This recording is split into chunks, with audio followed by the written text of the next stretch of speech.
Aisyah. Saya Bagas pertama. Selamat datang di Podcast SMA YPS Sorowako. Nah, teman-teman, di podcast perdana kita ini kita kedatangan tamu yang sangat-sangat spesial. Siapa dia, Bagas? Bapak Kepala Sekolah SMA YPS Sorowako, Bapak Mahmudi. Ya, ayo kita beri tepuk tangan dulu. Nah, teman-teman yang belum tahu siapa Pak Mahmudin ini, Pak Mahmudin adalah seorang kepala sekolah di SMA YPS Sorowako. Dan sebelum beliau menjabat menjadi kepala sekolah, beliau sempat menjadi guru di SMP YPS Singkole. Nah, betul sekali. Apa kabar, Pak? Alhamdulillah sehat. Sehat ya, Pak? Sehat. Keluarganya sehat-sehat, Pak? Alhamdulillah sehat semua. Doakan semua. Sehat, Pak? Alhamdulillah. Ceria semua. Iya, Pak. Masa pandemi ini harus ceria demi meningkatkan imunitas tubuh, Pak. Iya betul. Kita harus selalu ceria dan berusaha untuk membuat hati kita bahagia. Betul Betul sekali. banget, Kalau hati Pak. kita bahagia, maka imun kita menjadi makin lebih baik. Iya, betul. Oke. Nah, dalam masa pandemi ini, Pak, tentunya banyak sekali perubahan yang terjadi dalam hidup kita. Nah, termasuk dalam perubahan kegiatan-kegiatan. Apa sih kegiatan yang Bapak lakukan selama masa pandemi ini? Ya, untuk kegiatan selama masa pandemi, kita masih berusaha untuk memilih dan memilah aktivitas yang benar-benar kita butuhkan. Ya. Dalam artian bahwa kalau begitu berhubungan dengan pekerjaan, maka itu at least wajib untuk dikerjakan, tetapi dengan catatan bahwa harus menerapkan protokol kesehatan. Ya. Jadi meskipun kita bekerja di rumah, tetapi juga pun kita masih bisa melakukan aktivitas di sekolah, di kantor, jika memang hal itu tidak bisa dihindarkan. Untuk aktivitas yang lain, ya seperti aktivitas pribadi, kesenangan kita, yaitu kita menyesuaikan situasi dan kondisi aja gitu. Misalnya kalau ada kegiatan-kegiatan sosial harus menghadiri kerumunan ya, ya keramaian, maka kita melihat dulu situasi gitu. Yang pasti bahwa kalau kita hadir maka harus menggunakan protokol kesehatan. Iya. Nah, ingat nih teman-teman, harus mematuhi protokol kesehatan, mencuci tangan, memakai masker, dan jaga jarak. Dan harus tetap enjoy. Nah, betul, harus bahagia. Harus Karena bahagia. jika tidak bahagia, imunitas tubuh bisa berkurang dan bisa terkena COVID. Nah, ini Pak, saya dengar beberapa bulan ini Bapak sibuk ya? Ya, kesibukan terus. Apalagi ada PPDB ya Pak? Ya benar. Jadi kesibukan kita masa pandemi dengan di luar pandemi itu sama saja. Jadi siklus kesibukan itu tergantung pada waktunya itu. Ya. Memang ada waktu-waktu tertentu di dalam pekerjaan sebagai guru di sekolah itu ada waktu-waktu tertentu memang sibuk, ada waktunya bisa sedikit lebih lowong gitu. Iya. Tapi untuk saat ini benar-benar semua semua deadline gitu. Ya karena tiba waktunya. Iya. Kalau menurut Bapak sendiri di masa pandemi ini Bapak merasa senang kah atau sedih gitu karena tidak bisa kumpul dengan guru-guru lain, ketemu dengan siswa-siswa? Ya, benar sekali. Jadi challenge tersendiri ya bagi kita yang selama ini bisa berinteraksi, bekerja bersama dengan orang dalam satu tempat, bertemu dengan teman-teman guru, bertemu dengan anak-anak kita ya, para siswa. Untuk saat ini semuanya dilakukan secara virtual. Berkomunikasi dengan guru, meetingnya virtual, setiap hari meeting virtual. Kemudian untuk memantau pembelajaran hanya bisa mengintip lewat Google Meet ya, kelas guru pada saat kita. Walaupun itu kita hanya bisa memantau melewat laporan dari para guru ya. Jadi terasa kangen untuk bisa berinteraksi langsung.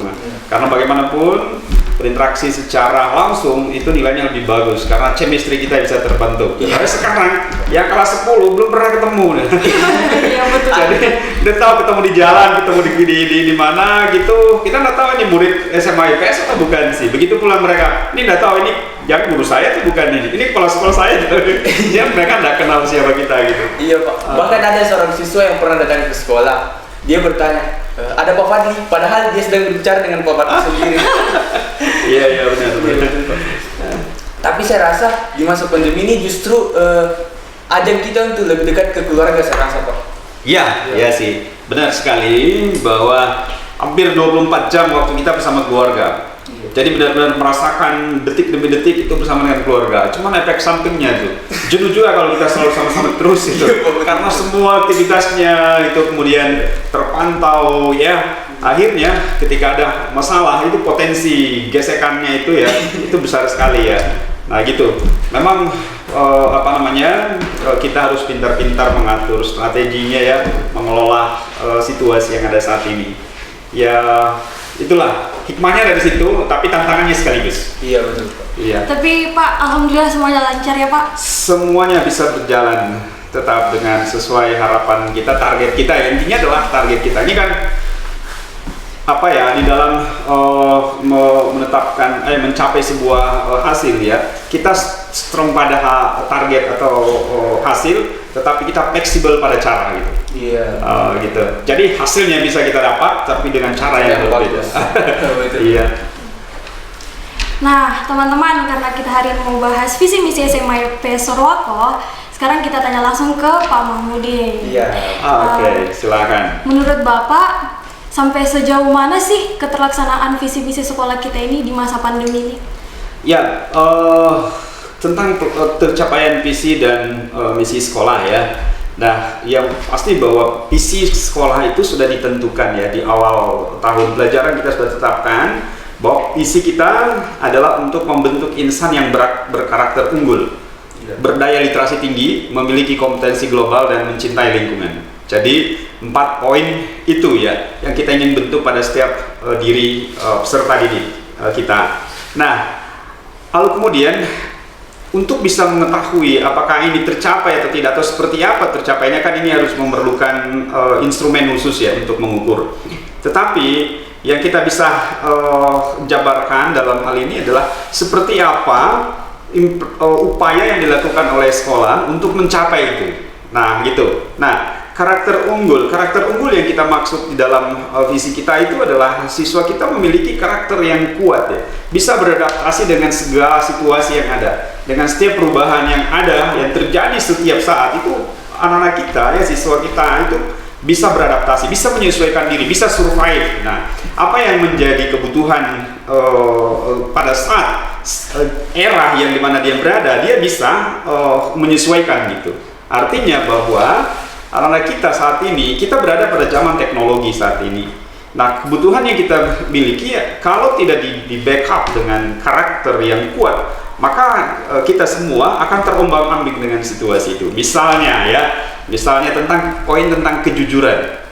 Kalau di sekolah selama ini kejujuran itu bisa dipantau, bisa diawasi langsung oleh guru, katakanlah yang pasti yang realnya adalah kalau pada saat ulangan kita bisa awasi ya, pastikan bahwa mereka semua jujur ya, menjawab soal-soal ulangan, penilaian itu secara berintegritas. Kalau di rumah yang benar-benar bisa memastikan mereka jujur adalah hanya dia dan Tuhan. Iya. Nah kan gitu. Artinya bahwa kalau anak kita ya, siswa itu benar-benar mengerjakannya secara jujur, berarti karakternya benar-benar tercapai gitu. Iya. Nah gitu dia. Nah, guru hanya bisa menyiapkan instrumen. Sekolah bisa instrumennya apa? Instrumennya adalah misalnya buat pernyataan bahwa kita mengerjakan dengan jujur. Kemudian kita mengaktifkan kamera pada saat mengerjakan ulangan, kan melakukan pemantauan itu. Itu adalah instrumen untuk memberikan stimulus bahwa saya diawasi. Padahal sebetulnya kalau kita sudah berkarakter unggul, ketika pesan itu kita sudah dapatkan, maka kita sudah bisa menginternalisasi nilai-nilai maksud. Jujur itu adalah kerjakan soal penilaian itu apa adanya. Nah gitu. Nah, himbauan kita seperti itu. Nah, seperti apa kemudian itu tercapai pada siswa kita, pada peserta didik kita, itu kita perlu mengukurnya. Ya, mengukurnya lagi memerlukan kejujuran tersendiri untuk mengisi instrumen itu gitu. Ya. Kemudian kedua, misalnya berdaya literasi ya. Daya literasi. Ketika kita ingin mengembangkan daya literasi pada siswa, saat ini benar-benar di-challenge ya, tertantang dengan situasi yang ada. Mengapa? Karena guru-guru hanya memberikan panduan. Belajar itu hanya memberikan panduan, lebih banyak panduan, kemudian tutorial, kemudian sumber-sumber yang harus dibaca, ya kan? Tugas dalam bentuk tertulis, tidak bisa diawasi, tidak bisa dipantau. Ya. Oleh karena itu, siswa berusaha dengan segenap kemampuannya untuk bisa memahami apa yang sedang diinstruksikan oleh guru. Itu adalah kemampuan literasi gitu. Nah, kemudian dia harus terkait dengan teknologi gitu. Bagaimana dia bisa memanfaatkan teknologi yang ada untuk bisa menunjukkan hasil belajarnya kan. Proyeknya, tugasnya itu harus bisa dilaporkan kepada guru. Nah, itu memerlukan juga kemampuan pemahaman terhadap teknologi yang dulunya santai-santai aja, tidak perlu pelajari aplikasi-aplikasi tertentu. Begitu masuk masa pembelajaran di rumah pandemi ini, dia harus belajar banyak aplikasi. Itu adalah perkembangan daya literasi teknologi. Gitu kan, itu yang kita mau lihat di sana. Nah, secara langsung juga itu juga mencakup masalah kompetensi global, ya kan, kemampuan mereka untuk bisa berinteraksi dengan dunia global, ya, dunia luar. Itu mengapa? Dengan teknologi. Maka kita arahkan untuk bisa menggunakan resources yang sifatnya global gitu, bukan hanya bahan ajar yang disiapkan oleh guru, ya. Kita dorong agar dia bisa menggunakan resources yang sifatnya memang sifatnya global gitu. Jadi terbuka. Nah, gitu. Itu yang kita harapkan bisa terjadi, dan saya pikir ini disadari atau tidak, anak-anakku semua, ya, siswa yang benar-benar mengikuti proses belajar saat ini itu mengalami percepatan peningkatan kemampuan. Ya, disadari atau tidak. Kalau benar-benar serius belajar dia, karena ketika dia mengikuti belajar, dia kan harus mempelajari aplikasi. Setelah itu diberikan sumber belajar, dia harus cari sendiri, dia harus baca, dia harus paham. Berkomunikasi pun tidak bisa langsung, dia harus ada pemahaman terhadap karakter orang lain. Jadi kan kemampuan interpersonalnya meningkat, karena dia akan semakin paham, oh, guru saya hanya bisa dihubungi pada jam-jam sekian, ya kan gitu. Nah, itu adalah kemampuan interpersonalnya. Oh, guru saya ini kalau dihubungi lewat WA itu responnya lama, atau harus menggunakan etika seperti ini, berbahasa gitu. Nah, itu adalah kemampuan untuk bisa memahami karakter orang lain gitu. Dan saya rasa SMA IPS ini sangat mendukung dan memfasilitasi dalam perkembangan siswa, termasuk salah satunya ini adalah studio podcast, ya, di mana siswa-siswa bisa berekspresi, ya Pak, bisa menyalurkan bakat-bakatnya di sini, berbincang-bincang, melatih kepercayaan diri juga. Iya, betul sekali Bagas. Nah, di masa pandemi ini Pak, tentu saja ada gangguan, hambatan dalam melaksanakan visi misi itu. Iya. Apa sih respon Bapak untuk menghadapi itu? Ya, jadi tantangannya adalah bahwa semua komunikasi yang terjadi di antara kita, ya, interaksi yang terjadi di antara kita itu adalah interaksi secara virtual, secara daring melalui perangkat teknologi. Nah, yang kita lakukan adalah bagaimana berusaha untuk bisa mengefektifkan komunikasi itu. Bahwa benar-benar ketika kita ingin menyampaikan informasi itu harus efektif. Artinya bahwa dengan satu informasi yang kita berikan, orang sudah pasti paham. Artinya kita juga semakin terlatih untuk bagaimana bisa berkomunikasi secara efektif, kan gitu. Benar. Nah, kemudian kedua, kalau sehari-hari sebelum pandemi itu kita berinteraksi langsung, kalau sekarang kita tidak bisa berinteraksi langsung. Nah, karena itu kita harus mengatur secara terjadwal. Meetingnya harus kapan, ya kan? Karena misalnya belajar dengan guru, jadi kita buat jadwal secara teratur, janjiannya kapan, jadi kita sudah buat schedule gitu. Kemudian untuk bisa menjadi pengingat, kita misalnya ya instrumen yang kita pakai, misalnya kita masukkan jadwal belajar itu di kalender, kemudian kita pasang notifikasi alarm untuk mengingatkan. Nah, itu kan bentuk cara, salah satu cara yang kita lakukan agar semua bisa bisa teratur dan bisa kemudian dipastikan semuanya bisa ikut sistem yang kita sedang jalankan. Nah, gitu. Artinya kita ngatur jadwal dengan baik, ya, kita buat kesepakatan bersama, mengefektifkan komunikasi, kemudian kita mengintensifkan gitu. Jadi benar-benar kita komit kepada apa yang kita sudah sepakati gitu. Nah, gitu yang kita ini. Kemudian tentu yang kita perlukan adalah bagaimana kita bisa membantu mendengar apa yang menjadi kendala dari siswa, apa yang menjadi kendala dari para guru. Nah, itu kita berikan bantuan, kita support. Nah, gitu. Sehingga semuanya bisa berjalan dengan baik. Ya. Iya, Pak. Saya rasa untuk saat ini kendala siswa ada di tugas ya. Iya, Iya. tugas. Tugas agak banyak, tapi saya rasa itu termasuk salah satu penilaian dari guru. Karena tanpa adanya tugas, dari mana lagi kan, karena situasi pandemi ini. Iya, jadi begini, itu dari sejak awal pandemi dikeluhkan oleh siswa, banyak sekali tugas. Iya, Pak. Iya, banyak sekali tugas. Ketika awal ketika awal pandemi, ini kan kita dipaksa oleh situasi. Iya. Maka salah satu pendekatan yang kita lakukan ketika proses belajar, menyelenggarakan proses belajar adalah pertama, kita harus bertatap virtual penjelasannya. Karena kemampuan anak kita untuk bisa memahami instruksi secara tertulis itu terbatas. Jadi kemampuannya heterogen, sehingga bagaimanapun penjelasan guru masih diperlukan. Tetapi kemudian kedua, terkait dengan itu, ada efeknya. Apa itu? Butuh kuota internet yang banyak. Iya. Gitu. Sehingga banyak orang tua yang mengeluh. Banyak anak yang mengeluh, habis kuotanya tidak bisa ikut Google Meet gitu. Ya. Nah, kemudian kita batasi. Akhirnya kita buat ini analisis, kita kurangi. Jadi durasi untuk video virtual Google Meet itu kita kurangi. Mungkin yang tadinya full 2 jam ya 90 menit, kita kurangi menjadi mungkin hanya 50 menit atau mungkin boleh jadi maksimal 20 menit untuk Google Meet. Setelah itu Anda harus melakukan aktivitas daring tetapi asinkronos. Jadi kan aktivitas daring kita ada 2 macam ya, sinkronos dan asinkronos. Sinkronos itu artinya guru dan siswa berinteraksi pada waktu yang sama. Platform yang sama, waktunya sama, seperti misalnya itu ya Google Meet. Ya. Nah, itu namanya sinkronos. Kemudian yang kedua adalah bentuk asinkronos. Asinkronos artinya guru dan siswa berinteraksi secara di dalam jaringan secara online, tetapi tidak harus berada pada waktu yang sama. Artinya tugas itu misalnya ya, berikan tugas di classroom, boleh dikerjakan, silahkan kapan waktu yang lowong kalian kerjakan, tetapi ada batas waktunya. Misalnya 1 minggu ya waktu untuk dikerjakan. Nah, yang kemudian jadi masalah adalah karena kita ada 14 mata pelajaran ya. 14 mata pelajaran dan itu dipelajari dalam 1 minggu. Artinya bahwa itu dalam 1 minggu minimal ada 14 tugas. Ya kan? Ada 14 tugas yang harus dikerjakan oleh siswa. 14 tugas ini itu harus dikerjakan dengan batasan waktu yang sama.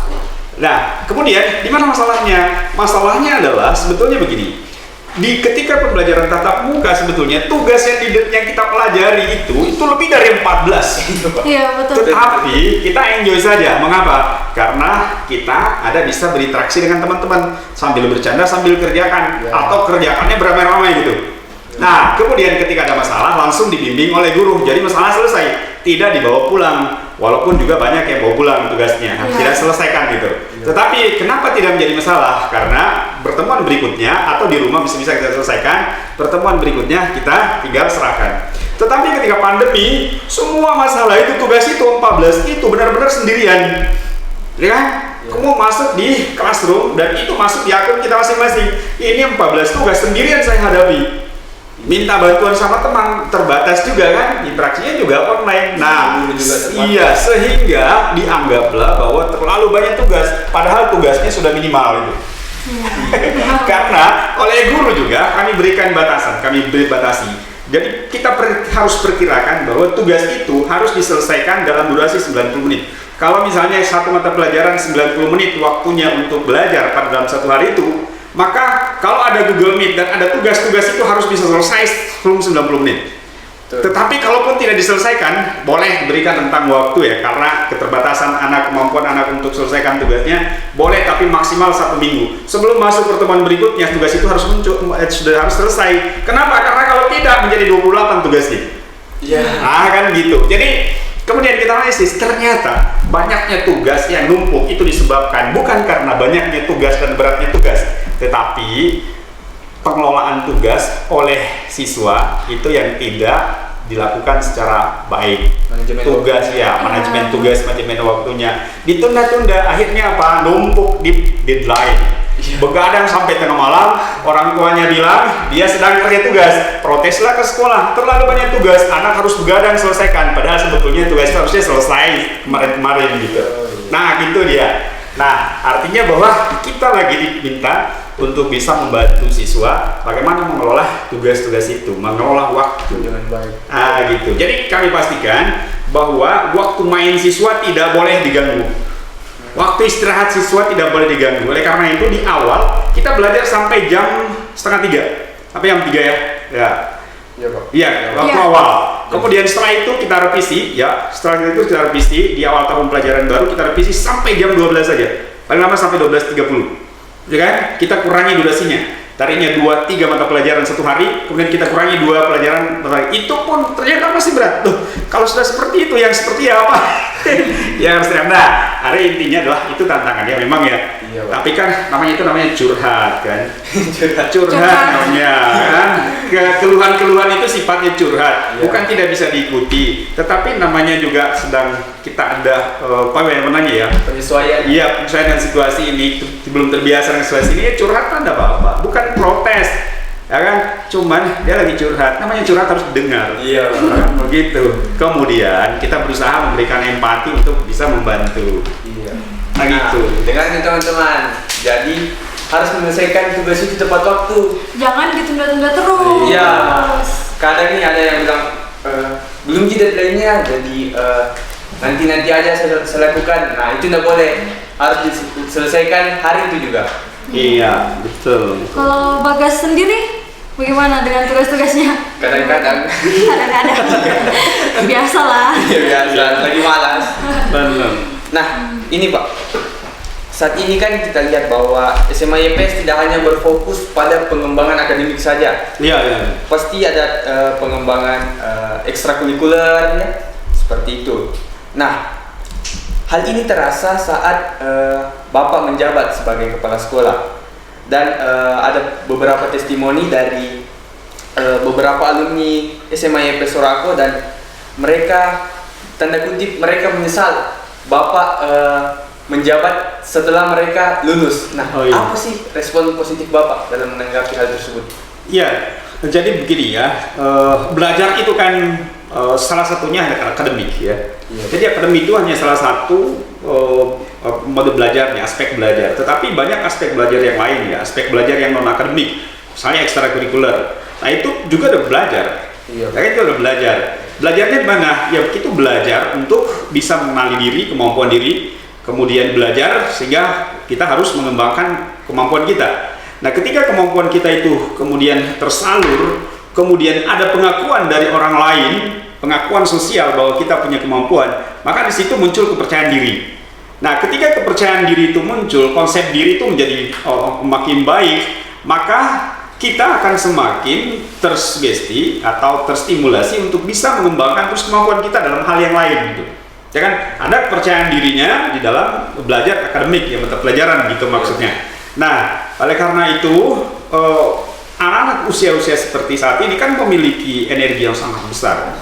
Jadi pertumbuhannya itu sangat pesat. Artinya bahwa dia memiliki potensi energi yang besar. Nah, pas saat inilah kemudian energi itu harus disalurkan secara positif.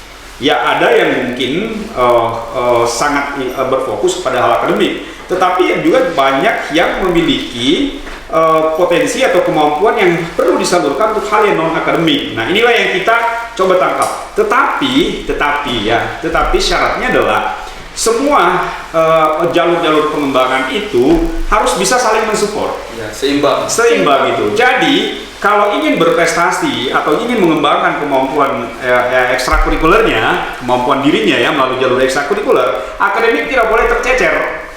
Nah gitu, artinya bahwa untuk bisa terfasilitasi pengembangan ekstrakurikuler secara maksimal, maka syarat minimal akademik harus terpenuhi gitu.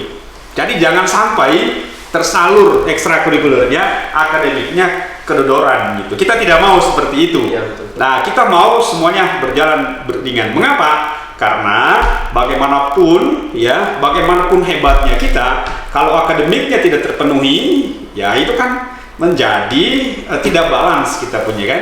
Tidak punya. Mengapa? Karena semuanya itu punya wilayah di dalam diri kita ya, area pengembangan dalam diri kita. Artinya bahwa ketika kita belajar akademik, yang berkembang itu kemampuan intelektualitas kita, kemampuan kognitif kita berkembang, ya kan? Artinya keterampilan yang kita miliki, skill yang kita miliki di dalam hal yang lain itu harus didukung dengan intelektualitas yang bagus. Karena kalau tidak, maka skill-skill yang di bidang ekstrakurikuler ini tidak terbackup dengan hal-hal yang sifatnya intelektual. Kita bisa saja menjadi orang yang jago sepak bola, jago main basket, tetapi karena pengetahuan attitude kita tidak bagus, intelektual kita tidak bagus, maka kita hanya menjadi pemain yang jago tapi tidak bisa berprestasi.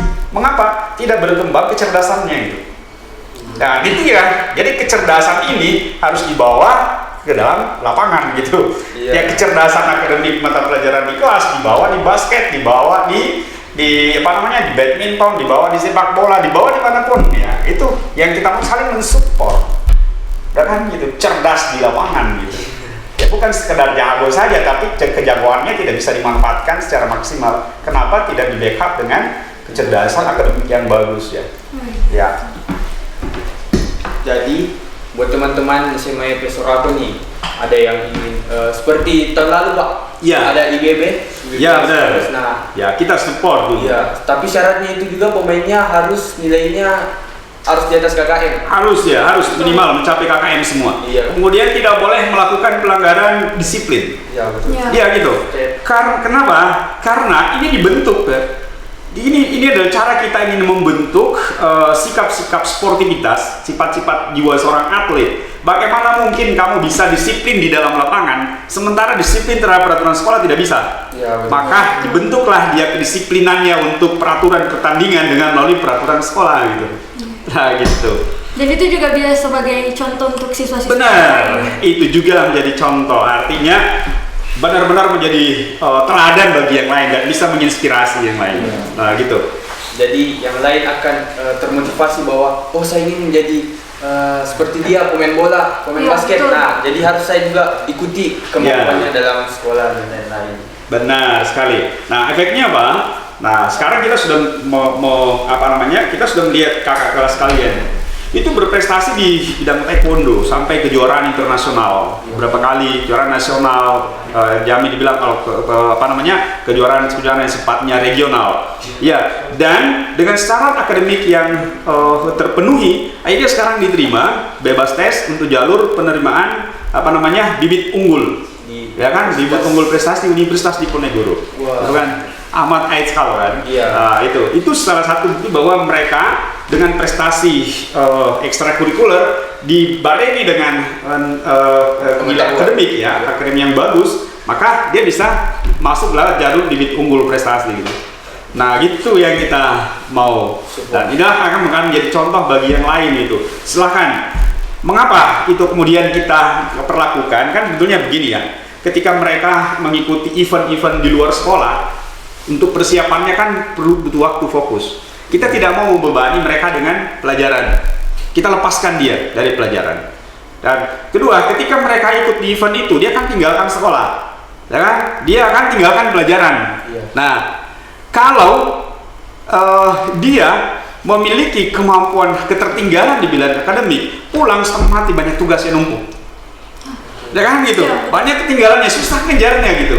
Nah, karena itu bebaskan dulu dirimu dari standar akademik, baru kita pergi. Pulang tidak perlu mengejar ketertinggalan, langsung itu dalam kelas. Iya.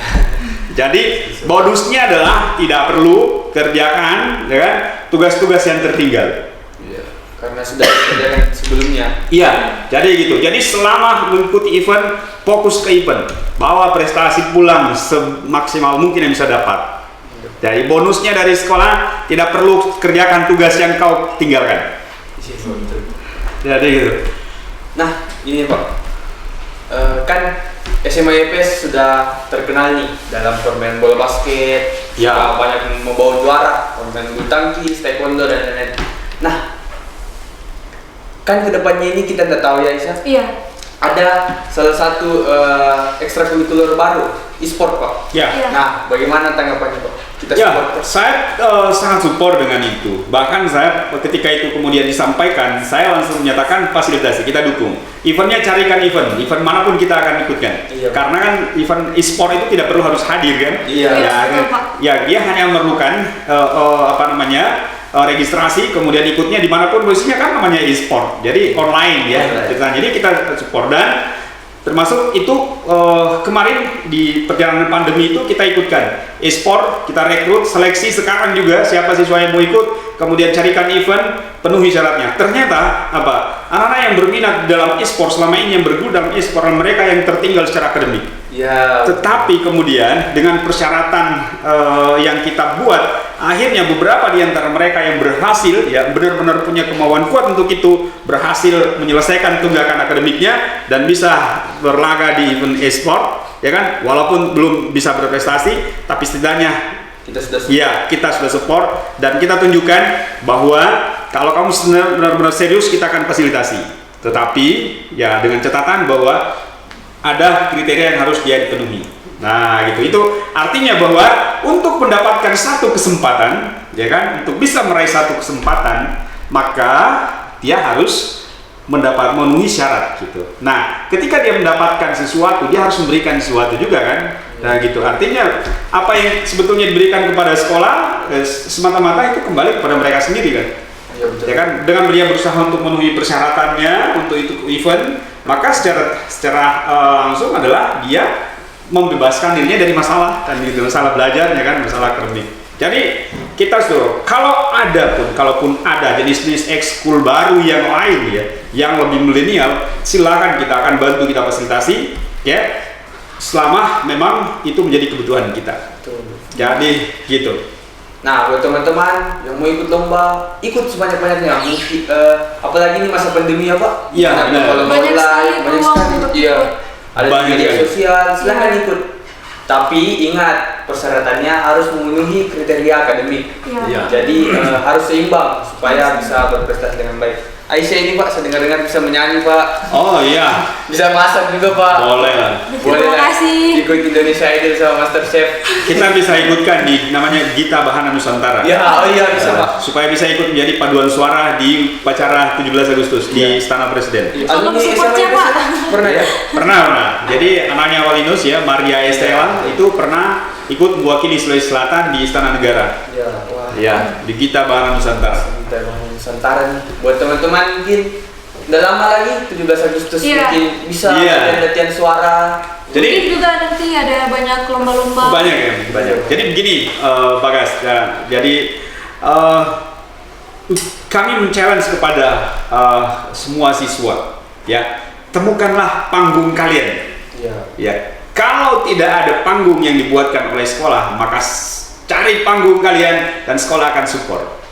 Ya kan? Maksudnya adalah kalau event yang Anda butuhkan tidak tersedia di sekolah karena keterbatasan sekolah untuk menyediakan panggung untuk mereka, event untuk mereka, maka boleh mencari event di luar, boleh mencari panggung di luar, atau boleh menawarkan buat panggung sendiri di sekolah, event sendiri, kemudian kita support. Iya. Yang pasti bahwa sekolah ini harus menjadi tempat yang bisa menjadi rumah belajar bagi kita semua.